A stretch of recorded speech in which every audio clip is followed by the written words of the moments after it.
खड़गे साहब, किया है तो सुनना पड़ेगा। मैं समझ रहा हूं क्यों गुस्साते हैं, तो ईवीएम का दोस्त। अब सुनिए, जवाहरलाल नेहरू के लिए लाया गया। हमारे संविधान की रचना के बाद डॉक्टर आंबेडकर ने बहुत सोच समझकर एक वाक्य किया था।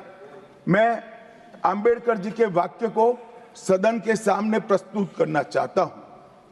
कोर्ट, कोई संविधान कितना भी अच्छा हो वह बुरा बन सकता है अगर जिन लोग पर उसको चलाने की जिम्मेदारी है वो अच्छे न हो। उसी तरह से कोई भी संविधान कितना भी बुरा हो वो अच्छा साबित हो सकता है अगर उससे चलाने वालों की भूमिका सकारात्मक और अच्छी हो। ये दोनों घटनाएं मान्यवर हमने हमारे संविधान के 75 साल के कालखंड के अंदर देखी है, और मैं तथ्यों के आधार पर सदन के सामने और सदन के माध्यम से देश की जनता के सामने भी रखना चाहता हूं। हमारे संविधान में, हमारे संविधान को कभी भी अपरिवर्तनशील नहीं माना गया। समय के साथ साथ देश भी बदलना चाहिए, समय के साथ साथ कानून भी बदलने चाहिए, और समय के साथ साथ समाज भी बदलना चाहिए। परिवर्तन इस जीवन का मंत्र है, सत्य है। इसको हमारे संविधान सभा ने स्वीकार किया था। इसलिए आर्टिकल 368 में संविधान संशोधन, इसके लिए प्रोविजन किया गया। अभी कुछ राजनेता आए हैं, 54 साल की आयु में अपने आप को युवा कहते और घूमते रहते, संविधान बदल देंगे, संविधान बदल देंगे, संविधान बदल देंगे। मैं उनको समझाना चाहता हूं कि संविधान बदलने का प्रोविजन, संविधान के प्रावधानों का बदलने का प्रोविजन अनुच्छेद 368 के अंदर संविधान में ही है। और मैं आज फिर से एक बार कहना चाहता हूं, थोड़ा ज्ञानवर्धन भी हो जाए किसी का। भाजपा ने 16 साल राज किया माननीय, 6 साल अटल जी ने किया, 10 साल मोदी जी ने किया, और 5 साल और मोदी जी करें। एक प्रकार से 16 साल हमने शासन किया। 16 साल में हमने 22 बार संविधान बदला, संविधान के अंदर परिवर्तन की। और कांग्रेस ने 55 साल करा, और 55 साल में 77 परिवर्तन कांग्रेस ने भी किए, कांग्रेस के शासन में भी हुए। अब भारतीय जनता पार्टी और कांग्रेस दोनों ने परिवर्तन किए। ये परिवर्तन का टेस्ट कैसा था, किस प्रकार से किए गए? संवैधानिक प्रक्रिया से भी परिवर्तन होते हैं, और संविधान को तोड़ मरोड़ कर, फॉर्मेलिटी कर भी परिवर्तन कर सकते हैं। परिवर्तन करने का उद्देश्य क्या था, क्या हासिल करना था? क्या हमारे लोकतंत्र को मजबूत करने के लिए परिवर्तन किए गए?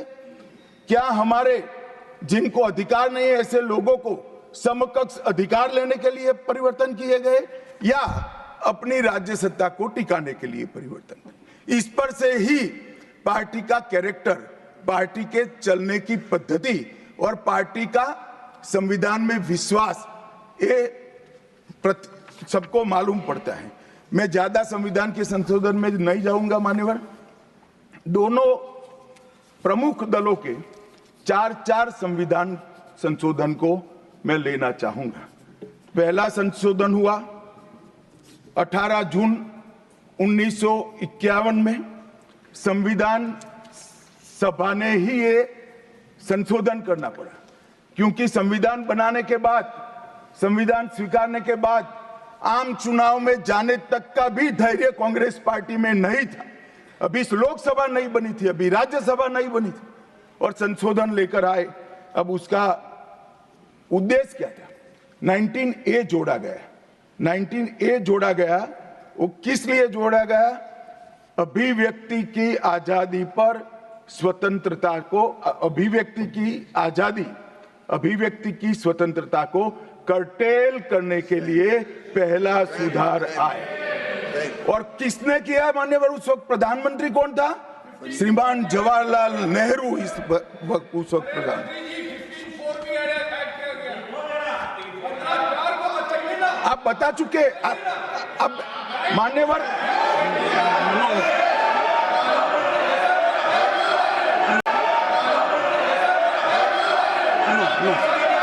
No, sit down.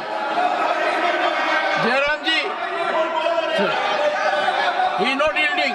He is not yielding. We heard leader of the opposition. मान्यवर, Unless there एक is second. yielding, let us hear. मान्यवर, मेरा लंबा अनुभव है आजकल करते हुए। मुझे 30 साल हो गए विधानसभा और लोकसभा राज्यसभा में बैठे हुए। संसद में भाषण करने का मेरा अनुभव है मान्यवर। वो विरोध तभी कर सकते हैं जब मेरी बात सच न हो। अगर मेरी बात सच नहीं हो तो बताए वो संविधान संशोधन नंबर 1, अब सुनिए, संविधान संशोधन नंबर 1 वो अभिव्यक्ति की आजादी को कर्टेल करने के लिए ही लाया गया था और जवाहरलाल नेहरू के लिए लाया गया। मान्यवर, 24वां संविधान संशोधन, 24वां संविधान संशोधन जवाहरलाल नेहरू जी की सुपुत्री इंदिरा जी उस वक्त प्रधानमंत्री थी। पार्टी तो वही सत्ता में थी, कांग्रेस पार्टी। 5 नवंबर 1971 को संविधान में संशोधन किया गया, 24वां संशोधन। और संविधान संशोधन के माध्यम से संसद को मौलिक अधिकार, नागरिकों के मौलिक अधिकार कम करने का अधिकार दे दिया। तो एक प्रधानमंत्री कांग्रेस पार्टी के अभिव्यक्ति की स्वतंत्रता का टेल करते हैं, दूसरे प्रधानमंत्री उसी परिवार से आते हैं, वो नागरिकों के मौलिक अधिकार को कर्टेल करने का अधिकार लेते हैं। और 39वां संविधान संशोधन अब तो इंतहाई कर दी मान्यवर, सब सीमाओं को पार कर दिया। मान्यवर, आप तो अधिवक्ता रहे हैं। 10 अगस्त 1975 का वो दिन हमारे संविधान के इतिहास में बहुत, जब भी जिक्र होगा काले अक्षरों से ही इसका जिक्र करना पड़ेगा। उस वक्त 39वां संविधान संशोधन आया मान्यवर। 39वां संविधान संशोधन क्या था? इंदिरा गांधी जी के चुनाव को इलाहाबाद हाईकोर्ट ने अमान्य घोषित कर दिया। अभी कुछ नहीं है, ईवीएम ले लेकर घूमते हैं, हारते हैं और ईवीएम ले लेकर, ईवीएम ने हरा दिया, ईवीएम ने हरा दिया, ईवीएम ने हरा दिया। सुप्रीम कोर्ट ने 24 बार ईवीएम की अर्जी नकार दी। चुनाव आयोग ने 3 दिन ईवीएम 10 से 5 बजे तक रखा कि भाई कोई हैक कर बताए। कोई नहीं गया, सुप्रीम कोर्ट में कोई नहीं गया, और हारते हैं तो ईवीएम का दोष निकालते हैं। मान्यवर, एक ही समय, एक ही दिन 2 परिणाम घोषित। एक महाराष्ट्र में सुपड़ा साफ हो गया, जो जनादेश के साथ द्रोह किया था, इसका दंड महाराष्ट्र की जनता ने दिया और दूरबीन लेकर दिखाई नहीं पड़ते। और उसी दिन वो झारखंड में जीते। तो महाराष्ट्र में ईवीएम खराब है और झारखंड में टप से जाकर नए कपड़े पहनकर शपथ ले ली। अरे भाई, जरा तो शर्म करो, जनता देख रही है। एक जगह ईवीएम सही है, एक जगह ईवीएम खराब है। मान्यवर, ऐसा कैसे हो सकता है?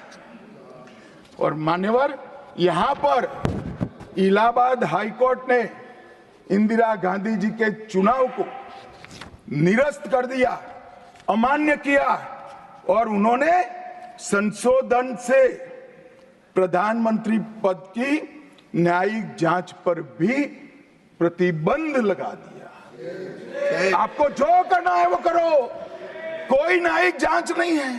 ये अभी जो अधिकारों की गुहार लेकर घूमते हैं मेरे कम्युनिस्ट भाई, मैं उनको पूछना चाहता हूं, किसके साथ बैठे हो? किसके साथ बैठे हो? रात को अंधेरा कर कर अपनी आत्मा को टटोलना भैया, मालूम पड़ेगा।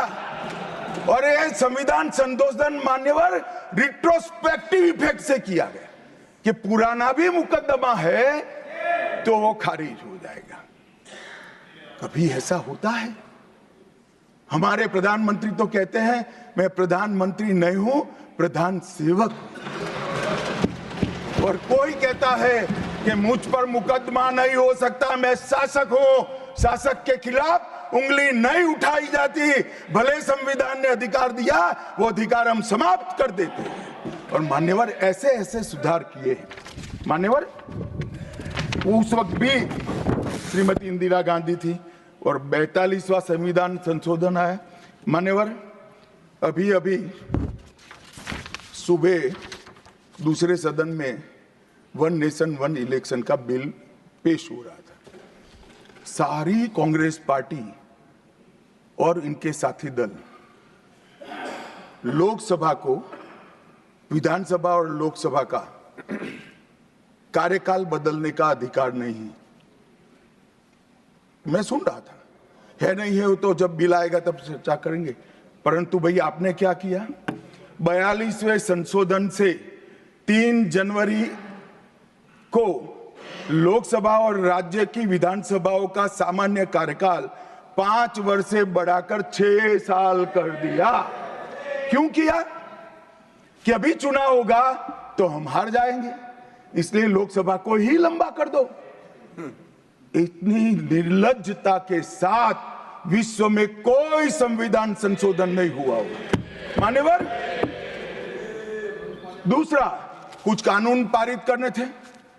सदस्य उस वक्त ज्यादा विरोध तो कर नहीं सकते थे, मगर विरोध करने का नया तरीका कुछ कांग्रेस में, जिसमें हिम्मत थोड़ी बची कुची थी, इन्होंने कहा एब्सेंट रहने लगे तो क्वारम नहीं होता था।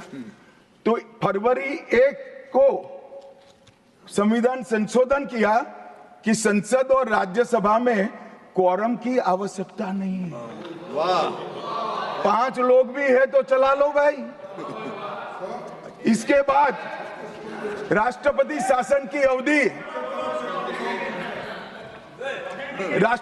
खड़गे साहब, किया है तो सुनना पड़ेगा, हिम्मत के साथ सुनना पड़ेगा।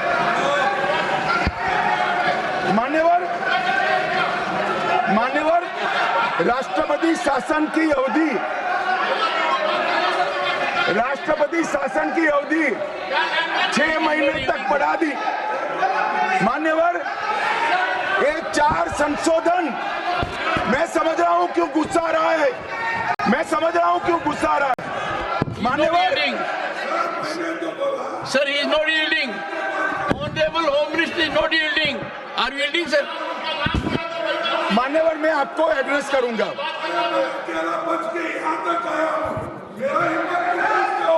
तुम तो कायर हो, मान्यवर, तुम लड़ाकू हो। Okay. मान्यवर, मैं आपको एड्रेस करूंगा।